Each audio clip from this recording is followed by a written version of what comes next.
Di tengah ramainya pasar IPO, satu nama menarik perhatian kami, cek. Bukan cek saldo, tapi kode saham dari PT Diastika Biotekindo Tbk, pemain lama di industri alat kesehatan yang akhirnya masuk bursa. Cek adalah distributor alat lab dan diagnostik medis yang sudah berdiri sejak tahun 1992. Mereka bukan pendatang baru. Mereka yang menyediakan alat-alat uji untuk rumah sakit, industri makanan, dan farmasi. Bahkan kliennya termasuk Kimia Farma dan Indofood. Cek akan melepas 815 juta lembar saham, setara 20% dari modal setelah IPO. Target dananya antara Rp97 hingga Rp114 miliar. Dana ini akan digunakan untuk beli stok alat kesehatan, penguatan logistik, dan pelunasan utang usaha.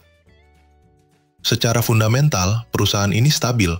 Pendapatan naik dari Rp117 miliar menjadi Rp154 miliar dalam 3 tahun.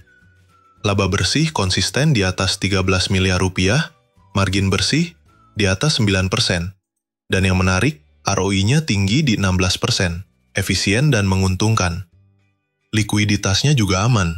Current ratio 3,47 kali, DER rendah 0,27 kali, artinya utangnya sedikit, dan mereka cukup punya modal untuk jalanin bisnis.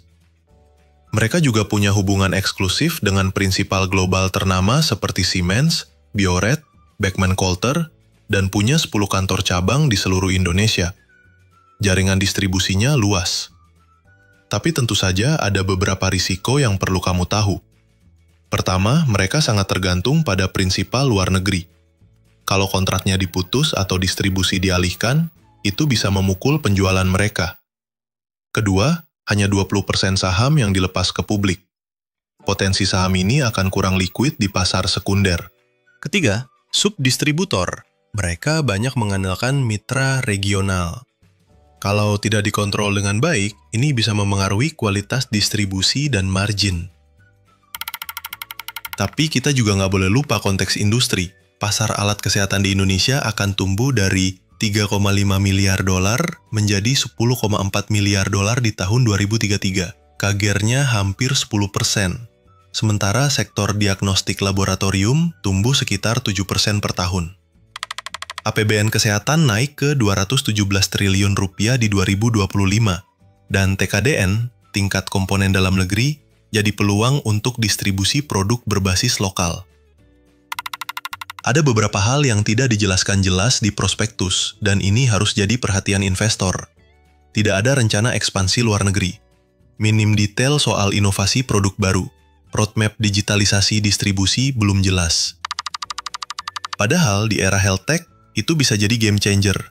Dengan EPS 2024 sekitar Rp4,6 dan valuasi di bawah 140, PR-nya di bawah 10 kali.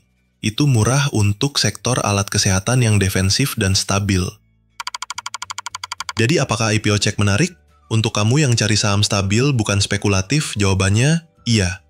Ini bukan saham yang terbang tinggi dalam semalam. Tapi cocok buat kamu yang bangun portofolio jangka menengah di sektor vital dan tahan resesi. Kalau kamu suka konten seperti ini, klik like, subscribe, dan jangan lupa aktifkan loncengnya. Tulis juga di komentar, menurut kamu cek ini cocok buat hold atau cukup dipantau aja. Di dunia investasi, yang tajam bukan cuma grafik, tapi juga analisismu.